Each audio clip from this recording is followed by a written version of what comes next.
Festas, bebedeira, drogas. No começo, a vida parecia só curtição, mas era um caminho de morte. Resultado? A prisão. E foi no curto período preso que Lucas Lopes teve uma experiência transformadora. O que aconteceu?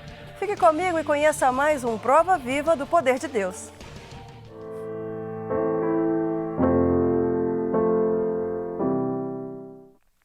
Os prazeres da juventude podem se tornar uma prisão terrível.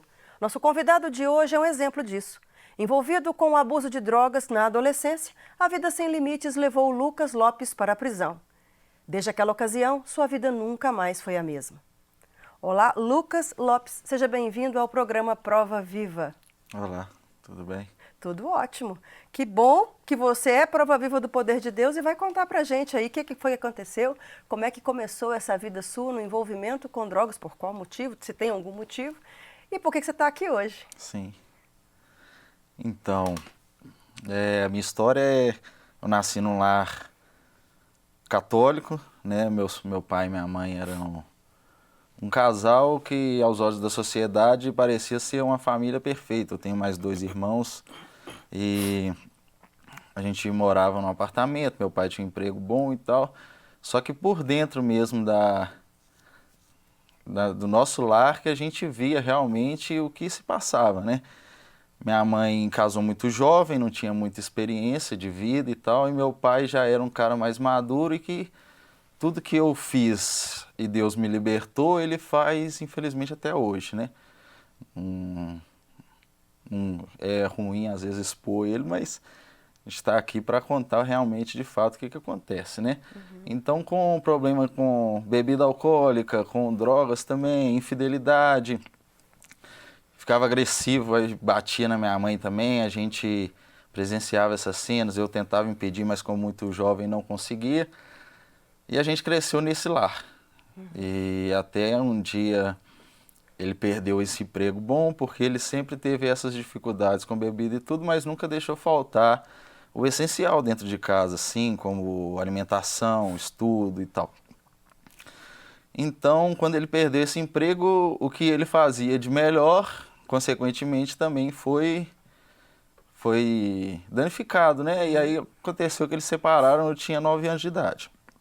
Você é o filho mais velho? Sou do meio, mais velha é minha irmã. Então eles se separaram. Você estava com quantos anos? Eu estava com 9 anos. E eu esqueci de comentar, nesse período de brigas e tal, minha mãe teve uma depressão muito forte, né? Até hoje ela toma remédio controlado e tal, por causa dessas brigas, dessa bagunça, né? Que confunde mesmo a cabeça da pessoa, ela tem uma depressão muito forte. Aí meu pai trabalhava à noite e tudo, a gente com 8, 9 anos de idade tinha que ficar cuidando da minha mãe para ela não sair de casa, porque ela tinha umas crises, entendeu? E ficava andando pela casa à noite, a gente tinha que dar esse auxílio até ele chegar do trabalho. Mas foi até um ponto que separou e a gente teve que morar com a minha avó. Você acredita que, só um pouquinho, que a depressão da sua mãe tenha sido em decorrência dessa situação toda vivida em casa? Sim, sim, porque, como eu disse, minha mãe casou muito nova, né? Sim. E eu acho que minha mãe, para fugir, porque antigamente, né, não muito distante, as mulheres eram muito sugadas dentro de casa pela mãe, pelos pais, e ela era uma filha mulher. Então ela conta que muita coisa pesava para cima dela. Eu acho que para fugir dessa situação, ela casou nova demais e acabou que ela entrou em outra situação difícil. Então eu creio que isso foi uma causa para ela entrar nessa depressão, os motivos da briga também, que ela apanhava mesmo. Só antes de você continuar, a sua mãe estava no processo depressivo, você tinha de 8 para 9 anos. Isso. Você tinha noção que era uma doença, você só a via triste e não entendia o que estava acontecendo? A gente sabe que tem alguma coisa de errado, né? A gente sabe, porque a gente não era acostumada a ver ela com alguns tipos de comportamento, né? Aí começa a andar, a falar, a querer ficar mais agressiva. E aí, com esses problemas do meu pai, a gente algumas vezes tinha que ir atrás dela na rua, ela já chegou aí no trabalho do meu pai. Então, ficou fica uma situação diferente. A gente tem essa noção, sabe? Mesmo criança. Aí, então, nesse processo depressivo, você acredita que tem alguma coisa a ver o seu pai ter se separado por causa da enfermidade da sua mãe ou não? Não. Tem nada, nenhuma ligação? Assim como ele honrava os compromissos dentro de casa, ele também deu todo o apoio, sabe, nesse momento e tal. O problema dele mesmo era com álcool, droga e infidelidade. E agressivo, né? Consequência de tudo isso. Agora, o suporte de medicamento, hospital, tudo ele sempre teve junto. Aí seus pais se separaram, você foi morar na casa da sua avó? Isso. Aí eu, com 9 anos de idade, com meus 2 irmãos, eu tenho um irmão mais novo também, na época ele tinha 4 para 5 anos, e a minha irmã é mais velha, ela tinha 11 anos de idade. Então, a gente foi morar com a avó da gente. A gente comenta essas coisas, né? Não para tirar a responsabilidade do erro da gente. Culpado de eu ter feito as más escolhas foi o relacionamento, não. É mais para evidenciar que uma família bem estruturada, né, pode trazer uma oportunidade diferente para a gente. Como eu disse que minha mãe era muito nova quando casou, e meu pai, com essa distância dele, não passava uma educação mais bem completa para a gente, né? Minha mãe pela inexperiência e ele Pela ausência até, né? Pela ausência, sim. E aí, hoje eu sou pai, né? Tenho 3 filhos e eu vejo que minha mãe falava muito assim, não faz isso que isso é errado. Mas não mostrava uma consequência, não mostrava aonde ia levar as más escolhas, os maus caminhos, sabe? Falava que era errado. Foi morar com a sua avó, então, sua mãe e os 3 filhos dela, você e mais seus 2 irmãos? Isso. Aí foi que a nossa vida deu uma mudada, né?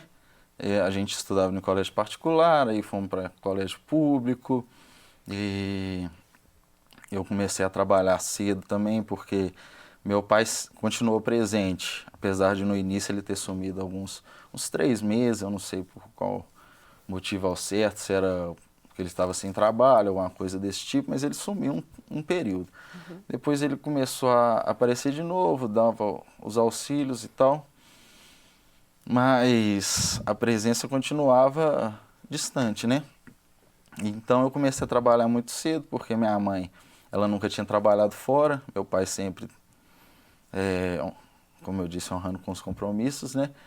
Então, eu com 11 anos de idade comecei a trabalhar numa empresa de um primo meu, que é no que eu trabalho até hoje, que é no ramo alimentício, que era salgados. Então, eu comecei a ajudar nos finais de semana e isso foi com 11 anos de idade. Então, com 11 anos eu já comecei a ajudar dentro de casa, ter meu dinheiro, e antigamente não precisava de muito, né? E menino também.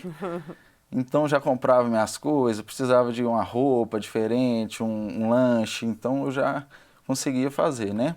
E com 14 anos de idade eu comecei a trabalhar fixo nesse lugar. Então foi quando eu comecei a ter mais o meu dinheiro e nessas festas de família, de empresa e tal, foi quando a gente começa a ver os adultos bebendo mais. Então, foi assim que eu comecei a experimentar a bebida. No momento em que você começa a beber, não vem à sua mente a questão do seu próprio pai e da dificuldade ou do envolvimento dele com a bebida para que você não desejasse aquilo? Porque até então era uma coisa normal, né? Porque ele bebia, eu via o pessoal bebendo, esse primo que eu trabalhava com ele também bebia, e era como se fosse alguma coisa normal, de costume. Então, a gente como criança, né, adolescente, ficava curioso e tudo, aí a gente, deixa eu beber só um golinho e tal, só um copo. Aí vem a permissão, né? Muita gente vai e deixa a gente fazer isso. Aí eu comecei a beber. Com 14 anos de idade. Aí foi quando eu experimentei. Eu gosto de frisar quando eu experimentei, porque, como eu disse, hoje eu sou pai. Então eu não deixaria, entendeu? Porque se a gente deixa, foi a minha experiência foi essa. Aí quando você está com os amigos, você vai falar assim, eu já bebo. Você não bebe, porque você começa a ser um careta, entre aspas, né? Você não bebe. Aí como você bebeu um copo com a sua família, você já fala que você já bebe. Então, tem um começo, né? Então, a porta é aberta ali. E então, quando eu bebi pela primeira vez, foi assim, e como a gente ia muito na igreja católica, como eu disse, a minha família é católica, a gente ia muito na igreja perto de casa, na região ali mesmo.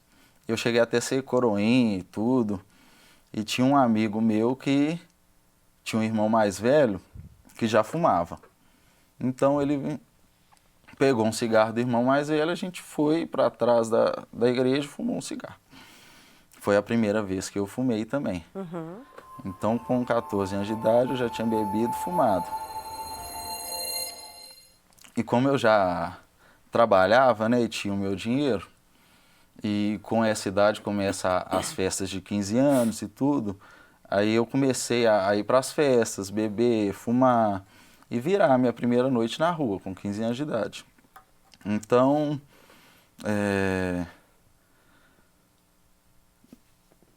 por consequência disso tudo, né, eu tinha um amigo na escola novo que a gente resolveu viajar no carnaval, para um acampamento. A gente viajou para o carnaval e lá a gente acampou, levou muita bebida e tudo, e tinha um pessoal lá que estava fazendo uso de maconha. Aí, mais uma vez, a gente desperta a curiosidade, eu sempre gostei de ficar que a natureza da gente, a carne da gente inclina mais para o pecado, para a coisa errada mesmo. Eu não posso generalizar, mas na maioria dos casos, sim, né? Então eu comecei a usar a droga nesse acampamento. Tinha uma barraca onde o pessoal estava usando, a gente foi lá e pediu, eles deram pra gente e eu fumei pela primeira vez a maconha. Então foi com 15 anos de idade, eu já fumava, bebia e usava droga. Segura essa informação um pouquinho, Lucas. Nós vamos fazer uma pausa e já voltamos mais com Prova Viva.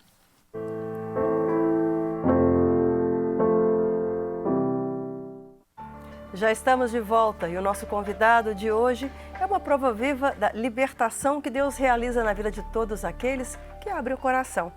Lucas Lopes, com 15 anos, já tinha bebido, fumado e mexido com droga. Continua a partir daí, por favor.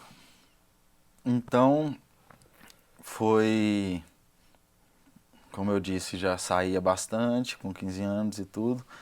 E aí já ia para bares. E alguns amigos de amigos meus usavam cocaína. Então foi quando eu comecei a usar cocaína, com 16 anos de idade. Então, na sexta-feira me ofereceram, eu usei, no sábado eu já estava na boca comprando cocaína. Para mim ela já fazia parte da minha vida. Então todo final de semana comecei a cheirar. A maconha nem teve tanto volume assim, porque eu já fui direto para cocaína mesmo. Você continuava trabalhando normal e o dinheiro que você conquistava, todo final de semana, ia para droga? Eu ia para droga. Num período de espaço não muito curto, eu comecei a cheirar todos os dias. E aí tinha um grupo de amigos da escola que também faziam uso. Então todos os dias eu ia para a escola, em vez de eu estudar, a gente saía. Comecei a estudar à noite até o ponto de eu parar de estudar. Seu pessoal sabia? Sua mãe sabia? Sua avó? Familiares? Não, eu sempre fui discreto quanto a isso, não fazia muita bagunça perto de casa e tal. Então, eu ia como se eu estivesse indo para a escola. Então, elas percebiam e tudo, mas não tinha nada concreto, não.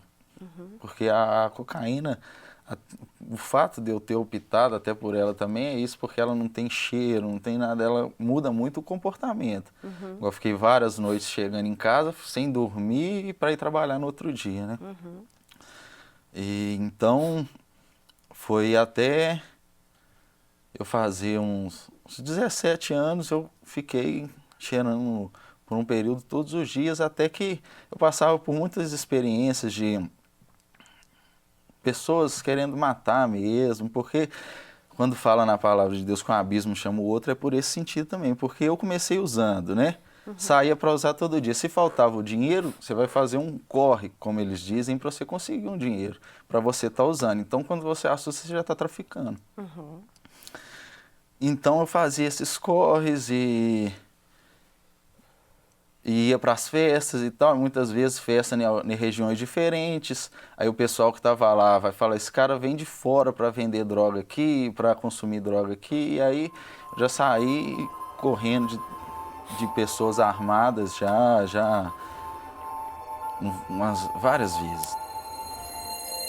E você não tinha consciência do risco que se corria? Você já não tinha consciência, de repente, já estava entrando mesmo enfronhado ali, nesse emaranhado aí todo? Olha, cega muita gente, né? A gente sabe do risco e tudo, mas a gente não pensa muito nas consequências, né? Caminha um pouquinho, então, nessa história toda sua aí do envolvimento com as drogas até chegar ao período da sua prisão. Sim, aí foi quando alguns amigos meus me falaram que eu estava pegando muito pesado com a cocaína e me levaram para um outro círculo de amizade, que eu estava cheirando muito com o pessoal da escola, que era da minha escola, e o pessoal do bairro falou assim, não, você está exagerando e tudo, vem para cá. Então parei de usar cocaína para começar indo em festa rave, boate, troquei. Se a gente for olhar, o clima do outro era bem mais pesado mesmo, mas eu deixei de usar uma droga para usar outras. Então usava pastilha, haxixe, êxtase, lança-perfume, LSD, festa rave. Qual tudo. que é a sua motivação para usar a droga? A gente queria mesmo era ficar doido mesmo, ficar... Mas não tinha questão de querer esquecer um sofrimento, uma dor, ou buscar felicidade? Não tinha acho nada que uma motivação muito grande de querer aparecer mesmo, né? De a gente querer um lugar de destaque, querer ser diferente. E as pessoais que a gente andava também usavam, então a gente usava. Aí, volta lá então. Aí você envolveu nessas festas? Sim, aí eu fui, a minha atual esposa hoje engravidou, e aí eu continuei, não queria acreditar, e até a ficha cair, foi quando eu fui preso. Aí eu fui preso, foi num carnaval, e então... Você foi preso porque você estava usando a droga ou você estava traficando? No período de carnaval, geralmente a polícia faz muita apreensão, a gente acompanha nos noticiários, assim a gente vê. E eu nunca tive problema de entrar em favela, eu sempre fui, entrei, e muitos amigos meus tinham essa dificuldade, esse receio, esse medo. Aí eu fui numa favela, peguei uma quantidade boa e falei, vou vender porque eu quero viajar no carnaval, e estava sem dinheiro. Mas foi quando a síndica do prédio que eu estava morando denunciou a gente, a polícia invadiu e levou eu mais 4 amigos presos. Então fui preso no carnaval. Então na cela que eu fiquei tinha 26 pessoas. Né? Foi o pior período da minha vida, assim, a pior experiência que eu já passei. Que a gente fica pelado, apanha, eu tomei ponto na cara. E um policial falou de Jesus para mim.